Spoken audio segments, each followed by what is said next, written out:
So we're going to continue what we were talking about. Father, I think that maybe you picked up on that. Father Ripperger has given you the principles, and then I'm taking you back into the protocol. And so the principles apply. So where we are in the protocol, if you remember those old Western serials? Every week they'd say, meanwhile, back at the ranch.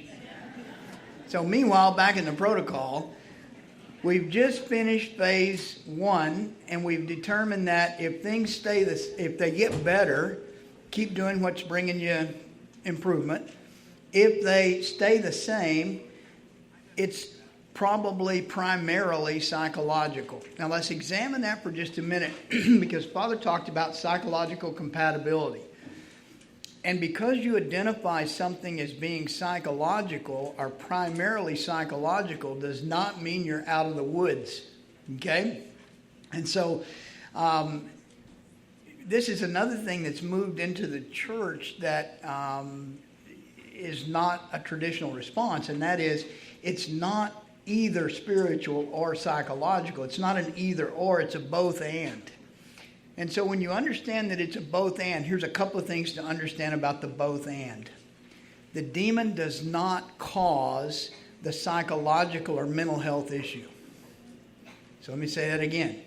The demon does not cause the psychological or mental health issue any more than he causes the physical disease. He can mimic symptoms, but he can't cause the actual disease. But what he does do is he takes credit for the disease or the mental health issue or the psychological malady, and then he exacerbates it. And so here's another way to put it. Did any of you ever hear your mama say, don't pick that, it won't heal? All of us. So lots of wisdom. And it was her mother that told you, offer it up. Both of those are absolutely true, and they're applicable in the spiritual realm. So what you find out is, if it doesn't get better, the indicator is that the primary issue is a psychological issue. What we found was the number one psychological problem or mental health problem is a rejection of reality. So let me say that again. The number one psychological or mental health problem is a rejection of reality.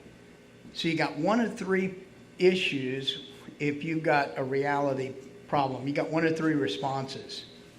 Number one is you can change your personality to conform to reality. I would suggest that one.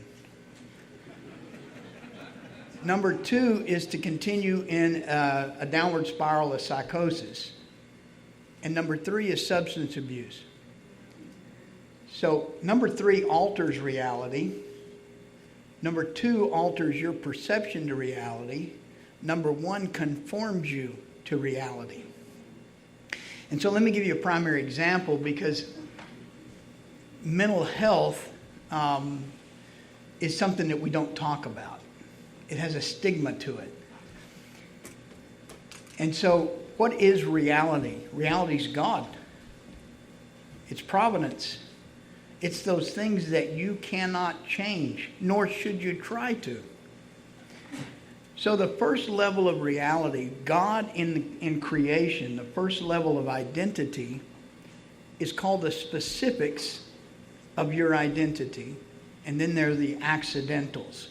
The specifics of your identity, God chooses. What are the specifics? The gender, the ethnicity, the very family, the conception that He sends your soul to, God chooses that. God chooses it. So this is the first place that the demons suggest that we should reject reality. How many of you have heard you were born to the wrong family, the wrong time, the wrong culture, the wrong ethnicity, the wrong gender? How many of you heard that? It's called propaganda broadcast. And so if you respond to that, now you are open to what Father was talking about, psychological compatibility. How do you resist that? Number one is you reject it. Talking snake. Just beat it with a stick. Talking snake.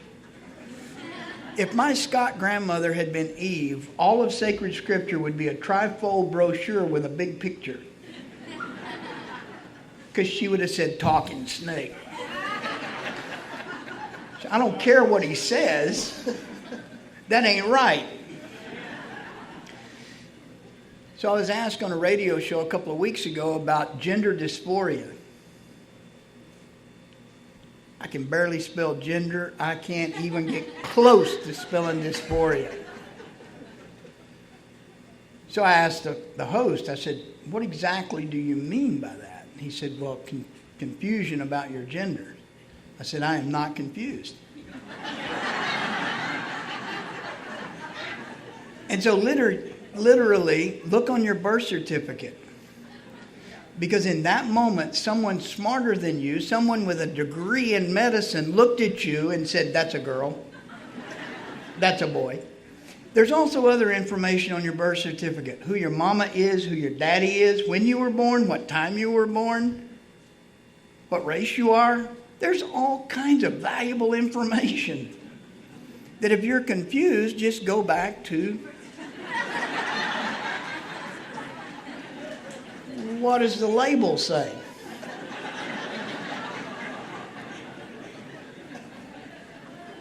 Now, as we say that, and a lot of us are laughing, and rightly so, because it's absurd what's happened in our society. It's absolutely absurd.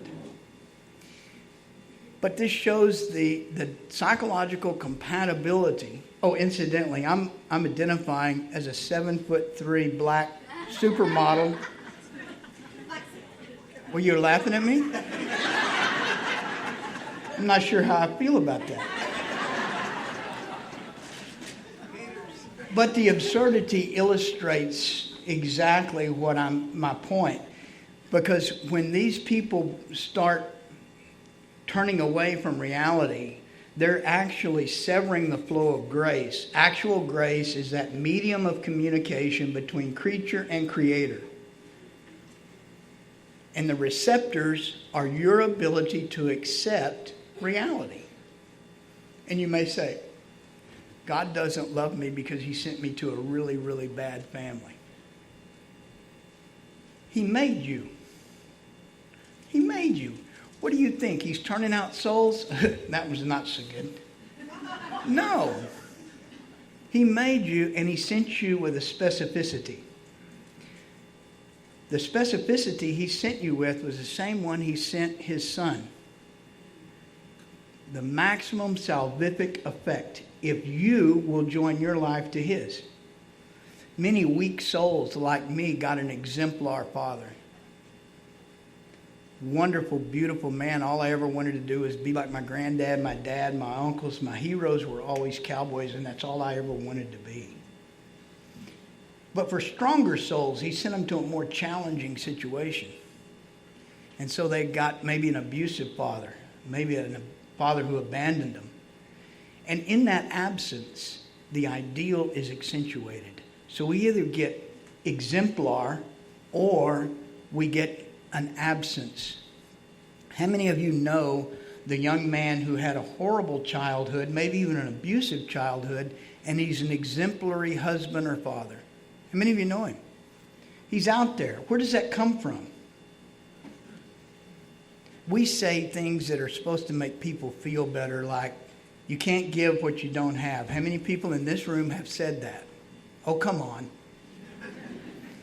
Well, it's absolutely false, because that's exactly what God's asking us to do, to give what we don't have. St. Paul, where I am weak, you are strong.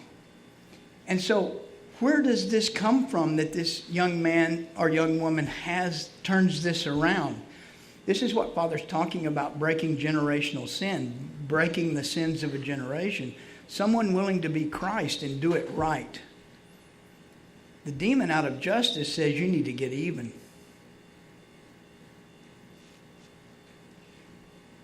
I don't think so. How many of you know somebody who is angry at God? And they're trying to get even. They're trying to get even.